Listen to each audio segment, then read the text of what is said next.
प्रिय विद्यार्थियों, मैं Ranvijay Pandey Deoria senior secondary school Deoria की ऑनलाइन कक्षा में आप सभी बच्चों का बहुत बहुत स्वागत करता हूं। आइए आज हम लोग कक्षा 8 संस्कृत रुचिरा के 5वें पाठ के अवशेष अभ्यास प्रश्न को देखेंगे। तो 5वां प्रश्न आप लोगों का है, मंजूषा तय पदान चित्वा कथाम पूर्यत। कोष्टक से पदों को चुनकर कथा को पूरी करना। कहानी है, एक छोटी सी कहानी है। एक वन में एक बूढ़ा शेर रहता था।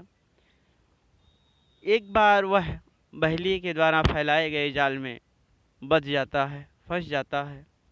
वह बहुत प्रयास करता है किंतु जाल से बाहर नहीं निकल पाता है। वहाँ पर एकाएक एक चूहा आ जाता है और कहता है कि मैं आपकी सहायता करना चाहता हूँ। वह उस पर हंसता है कि तुम छोटे जीव मेरी क्या सहायता करोगी। वह जो है चूहा उस जाल को अपने दांत से, छोटे छोटे दांतों से काट देता है और वह जाल से बाहर निकल आता है। तो इसी प्रकार जो है किसी को छोटा नहीं समझना चाहिए, इस कथा में यही है। तो देखेंगे, तो जहाँ जहाँ भरना है वहाँ आप लोग देख लीजिए कि एकस्मिन् बने एकः वृद्ध व्याघ्रः आसीत्। एक वन में, एक जंगल में एक बूढ़ा शेर रहता था। स एकदा व्याधीन विस्तारिते जाले बधः अभवत्। वह एक बार बहेलिए के द्वारा फैलाए गए जाल में फंस गया। बधः अभवत्, बधा हुआ था, फंसा हुआ था। स बहु प्रयासं कृतवान् किंतु जालाद मुक्तः न अभवत्। उसने बहुत से प्रयास किए किंतु वह जाल से बाहर नहीं निकल पाया। अकस्मात् तत्र एकः मूषकः समागच्छत्। एकाएक वहाँ एक चूहा आ गया। बद्धं व्याघ्रं दृष्ट्वा सः तम् अवदत्। बधे हुए शेर को देखकर वह उससे बोला। तम माने उससे, अवदत् माने कहा या बोला। अहो भवान जाले बधः। अरे आप तो जाल में फंसे हुए हैं, बधे हुए हैं। अहम त्वां मोचयितुम् इच्छामि, मैं तुम्हें छुड़ाना चाहता हूँ। अहम त्वां मोचयितुम् इच्छामि, मैं तुम्हें छुड़ाना चाहता हूँ। तच्छ्रुत्वा व्याघ्रः स अट्टहासम् अवदत्। यह सुनकर व्याघ्र पूरी तेज से हंसा, जोर सा, अट्टहासम् माने जोर से हंसा, और अवदत् माने बोला, अरे भो त्वं क्षुद्र जीव मम सहायं करिष्यसि। अरे तुम छोटे जीव मेरी सहायता करना चाहते हो। यदि त्वं मां मोचयिष्यसि तर्हि अहं त्वां न हनिष्यामि। यदि तुम मुझे छुड़ा दोगे तो मैं तुम्हें नहीं मारूंगा। मूषकः स्वकीयै लघ्दन्तैः तज्जालं कर्तनं कृत्वा। चूहे ने अपने छोटे छोटे दांतों से उस जाल को काट डाला। तम व्याघ्रम बहिकृतवान, और उस जाल से उस बाघ को बाहर कर दिया। तो देखिए आप लोग, ऐसा है कि यहाँ कृतवान, अकस्मात, मोचयितुम, स अट्टहासम, क्षुद्र, इसको जहाँ जहाँ आप लोगों को भरना है इसमें अंडरलाइन किया हुआ है। इसको देख कर आप लोग करेंगे। अगला क्वेश्चन देखेंगे आप लोग। 6 क्वेश्चन है, यथा निर्देशम उत्तर। जैसा यह कह रहा है उसके अनुसार उत्तर देना है आप लोगों को। तो देखिए, क खंड में है, शैलोमस्कायै सर्वां कथां निवेदयत्। अस्मिन् वाक्ये विशेषण पद किम। इस वाक्य में विशेषण पद कौन है? तो अस्मिन् वाक्ये सर्वान इति विशेषण पद है। इस वाक्य में सर्वान इति विशेषण पद है। सर्वान ही यह विशेषण पद है। अगला है सेकंड क्वेश्चन, अहम त्वत्कृते धर्मम आचरितवान। अत्र अहम इति सर्वान सर्वनाम पदम कस्मै प्रयुक्तम। तो कह रहा है कि अहम त्वत्कृते धर्मम आचरितवान, मैंने तुम्हारे लिए धर्म का कार्य किया।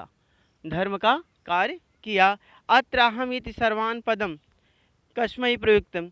यहाँ पर अत्र माने यहाँ, अहम पद, अहम कर्ता पद, सर्वनाम पदई कस्मै प्रयुक्तम। यह सर्वनाम पद किसके लिए प्रयुक्त हुआ है? तो यह सर्वनाम पद चंचल के लिए प्रयुक्त हुआ है। तो देखिए, अत्र अहम इति सर्वनाम पदम चंचलाय प्रयुक्तम, चंचल के लिए प्रयुक्त हुआ है, चंचल के लिए प्रयुक्त किया गया है। आगे देखेंगे, अगला है सर्व स्वार्थ समीहते अस्मिन् वाक्ये कर्तृपदम किम। कह रहे हैं सर्वम स्वार्थम समीहते अस्मिन् वाक्ये कर्तृपदम भवति होता है सर्व। कर्ता पद कौन है? सर्व इति। अगला है सा सहसाम चंचलम उपसृत्य कथयति।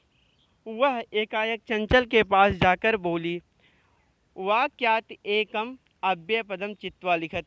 वाक्य में अव्यय पद को चुनकर लिखना है। तो इसमें अव्यय पद जो है वह है सहसा। देखिए, सहसा चंचलम उपसृत्य, वह चंचल के पास जाकर बोली या कही। वाक्यात वाक्य में एकम अव्यय पद इच सहसा इति, एक ही अव्यय पद है सहसा। अगला देखेंगे का वार्ता। अगला है का वार्ता माम अपि विज्ञापय। क्या बात है मुझे भी बताओ। विज्ञापय माने बताओ, यह जानकारी मुझे भी प्राप्त कराओ। तो क्या बात है?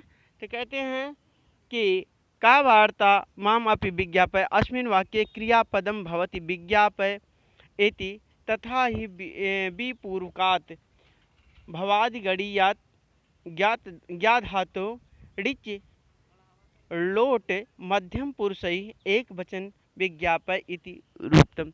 देखिए, यहाँ मध्यम पुरुष एक वचन का प्रयोग किया गया है यहाँ पर। तो इस प्रकार जो है आपका 6 क्वेश्चन हुआ पूरा। 7 क्वेश्चन को देखेंगे कि उदाहरण अनुसारम रिक्त स्थानान पूर्यत। उदाहरण के अनुसार खाली स्थानों को पूरा करना है। तो यहाँ आप लोग देखेंगे, इसमें यही बताया गया है कि प्रथमा विभक्ति का, द्वितीय विभक्ति का, तृतीय विभक्ति का सभी वचनों में रूप लिखना है। तो यहाँ आप लोग देख लेंगे कि जहाँ जहाँ जो है भरना है उसको यहाँ पर है कि स्वसारो स्वसारः, स्वस्त्रा स्वश्रिभ्याम स्वश्रिभ्ये, मातरि सप्तमी विभक्ति में होगा मातरि मात्रो मातृसु, मातृ और मातृ का षष्ठी विभक्ति में रूप चलेगा कि मातुः मात्रो मातृणाम मातृणाम। तो इस प्रकार जो है आपका ये आखंड है और आ खंड होगा। इसमें प्रत्यय और धातु को बताना है। जैसे यहाँ देख लीजिए कि गंतुम है, गम धातु है और तुमुन प्रत्यय है। द्रष्टुम उसी प्रकार बनेगा, दृश्य धातु और तुमुन प्रत्यय। करणीयम में क्री धातु अनियर प्रत्यय। पातुम में पातुम तो पिव धातु या तुमुन प्रत्यय अथवा पा धातु और तुमुन प्रत्यय। खादितुम में खाद धातु और तुमुन प्रत्यय। कृत्वा में क्री धातु और त्वा प्रत्यय, क्री धातु और त्वा प्रत्यय। इस प्रकार जो है आप लोगों का ये पूरा हुआ।